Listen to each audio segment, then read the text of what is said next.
Il a vécu les montées, les maintiens héroïques, l'ambiance des grands matchs, avant de redescendre subitement et de connaître la discrétion du national. Comme beaucoup de fans de football, j'ai découvert Gaston Gérard grâce aux saisons du DFCO en Ligue 1. Un stade qui rêve de retrouver le haut niveau. Aujourd'hui, je vous emmène dans les coulisses d'un antre qui ne veut pas que ses plus beaux jours soient derrière lui. Désormais, les nouvelles stars de Gaston Gérard, ce sont elles. Bravo les filles! Les filles du DFCO qui occupent le haut du classement en première division. Elles évoluent ici depuis 2 saisons, une stratégie du club pour accompagner la professionnalisation du football féminin. Forcément, c'est une fierté aussi, donc, parce qu'on joue pour le club et le public est encore plus présent ici, donc c'est génial. Merci beaucoup. C'est aussi une reconnaissance du club vis-à-vis de son équipe féminine et aussi une marque que le football féminin progresse. Après, c'est sûr qu'on espère avoir plus de monde lors de nos matchs parce que c'est important, on est aussi l'équipe féminine. Car en moyenne, les filles jouent devant 1500 spectateurs, les garçons font légèrement mieux 5000 spectateurs.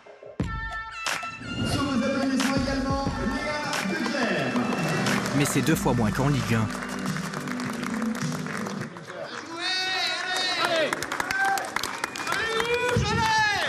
Il y aurait du monde. Comme en Ligue 1, ça serait phénoménal, quoi. Ça serait vraiment bien, quoi. J'ai vu tout le stade plein. Contre Paris, on gagne contre Paris Saint-Germain, le stade était plein, quoi. On avait forcément de l'ambiance, on se parlait d'une tribune à l'autre, on s'envoyait des trucs, c'était sympa. Moi, je trouve que ça manque. Bien sûr, je voudrais toujours voir plus de monde, mais en même temps, au moins je pourrais toujours choisir mon siège. Moins de monde en tribune, c'est moins de retombées économiques pour le club. 200 000 € de recettes grâce à la billetterie, mais aussi moins de retombées pour la métropole propriétaire du stade.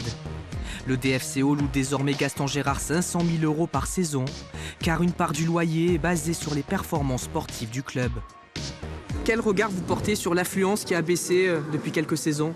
Bien sûr, c'est regrettable. Et puis, je me souviens encore de ce stade complet, quand on a eu des grandes équipes comme le PSG ou l'OM. Et je souhaite vraiment qu'on puisse à nouveau voir le haut niveau. Il y a le DFCO masculin-féminin, mais la volonté, c'est aussi de l'ouvrir avec d'autres rencontres internationales. On a eu France-Suède pour le foot féminin et on essaye, si le cahier des charges, on peut y répondre, d'accueillir un match du tournoi destination de rugby féminin.